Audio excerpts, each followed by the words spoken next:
ബഹുമാനപ്പെട്ട മുഖ്യമന്ത്രി പ്രഖ്യാപിച്ചു, ഗോത്രവർഗ കലകൾ, പാർശ്വവൽക്കരിക്കപ്പെട്ട വിഭാഗമില്ലാതിരിക്കാൻ ഗോത്രവർഗ കലകൾ ഇനിയുള്ള കലോത്സവങ്ങളുടെ ഇനങ്ങളിൽ മത്സരിക്കാൻ പോകുന്ന ഒന്നായി മാറും.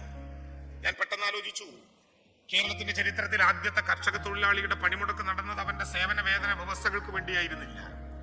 മഹാത്മാ അയ്യങ്കാളിയുടെ നേതൃത്വത്തിൽ മലയാളം നടത്തിയ ആദ്യത്തെ കർഷക തൊഴിലാളി പണിമുടക്ക് തങ്ങളുടെ കുട്ടികൾക്ക് പഠിക്കാനുള്ള അവകാശം വേണം എന്നാവശ്യപ്പെട്ടുകൊണ്ടാണ്.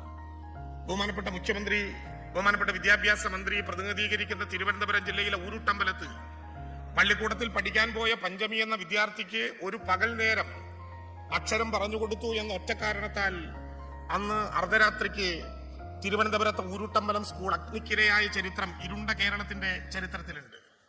മഹാത്മാ അയ്യങ്കാളിയുടെ നേതൃത്വത്തിൽ ഞങ്ങൾ വിത്തെറിഞ്ഞ്, ഞങ്ങൾ കളപറിച്ച്, ഞങ്ങൾ കൊയ്തെടുത്ത്, ഞങ്ങൾ ചവിട്ടി എരിച്ച്, ഉരലിലിട്ടടിച്ച് ഞങ്ങൾ ഉണ്ടാക്കുന്ന അരിക്കും, എന്നാൽ ഇനി അയിത്തമുണ്ടാകട്ടെ എന്ന് പ്രഖ്യാപിച്ചുകൊണ്ട് കർഷക തൊഴിലാളി തങ്ങളുടെ മക്കളുടെ ഭാവിക്ക് വേണ്ടിയിട്ടുള്ള ആദ്യത്തെ സമരം നടന്നത് ഈ കേരളത്തിലാണ്. അവരുടെ പഠനാവകാശത്തിന് വേണ്ടിയാണ്.